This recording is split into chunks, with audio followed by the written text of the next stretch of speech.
Trocanteritis. Bueno, el trocánter es la zona de inserción de varios músculos y tendones en la zona de la cadera. Así que como hablamos de músculos, tendones, ligamentos, hablamos de desvalorización. Vamos a pensar siempre desde cuándo se están presentando esas molestias, ese dolor, esa complicación, ¿vale? Desde cuándo. Desde ahí tenemos que mirar.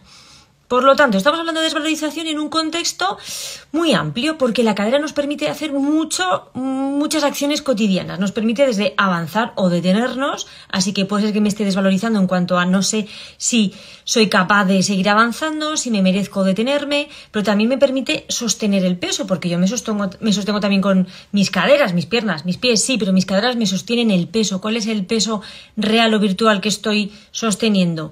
El peso de la familia, el peso económico de la empresa, vamos a pensarlo.